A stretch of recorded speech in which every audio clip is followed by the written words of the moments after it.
Fama John, merci. Vous l'avez dit, notre invité est docteur Amadou Sow. Docteur, bonsoir. Bonsoir, Mbate. Vous êtes médecin conseiller à l'Agence de la couverture maladie universelle. Vous êtes aussi spécialisé en médecine légale. C'est quoi exactement la médecine légale?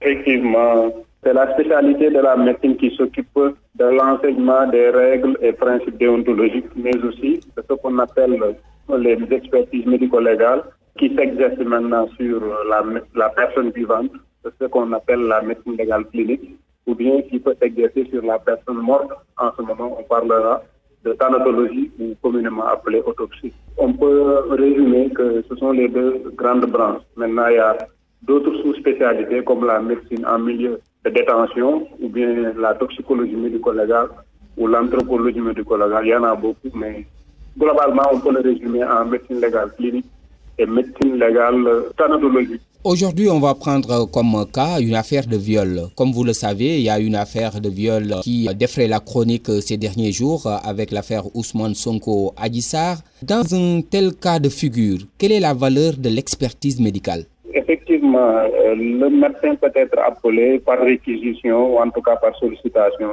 de la victime directement ou par le biais de l'officier de police judiciaire ou même du juge pour donner son avis d'expert par rapport à une question bien déterminée. Maintenant, la valeur va dépendre du crédit que le requérant ou en tout cas le juge qui va apprécier va donner à ce document que le médecin est amené à délivrer.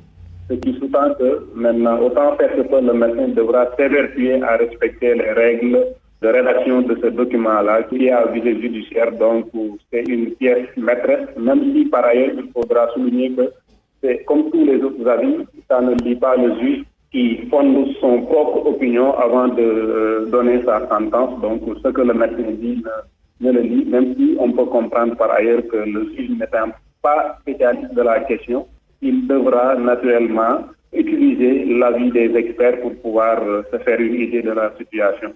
Mais comme on le rappelle assez souvent aussi bien le juge que les parties au procès ont la possibilité de contester, de remettre en cause les déclarations d'un expert fut-il un médecin et que voilà, on aboutira à ce qu'on appelle peut-être la contre-expertise. Là, l'expertise, avant de le faire, il va falloir donc faire des prélèvements sur les deux parties. Ce qu'il faudra dire, indépendamment même du caractère, en tout cas, de viol ou pas, je dois préciser que l'appréciation ou la qualification de viol est du ressort exclusif du juge qui qualifie les faits. Maintenant, le médecin, on lui demande de donner des informations basées sur ces constatations qui permettront au juge soit de retenir l'infraction ou de ne pas la retenir.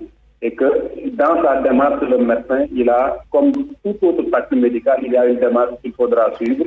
Le malade, il faudra l'interroger, il faudra l'examiner. Ça se base sur trois éléments. D'abord, on vise à prendre en charge le malade, mais on vise aussi à réparer le malade parce que c'est une pièce maîtresse sur laquelle le juge pourra se fonder. Mais on juge aussi, même du point de vue prise en charge aussi, la prise en charge psychologique aussi fait partie. Au-delà même de la prise en charge somatique, il y a une prise en charge psychologique qu'il faudra peut-être dès cet instant-là viser. Donc c'est pour dire qu'on ne fait pas focus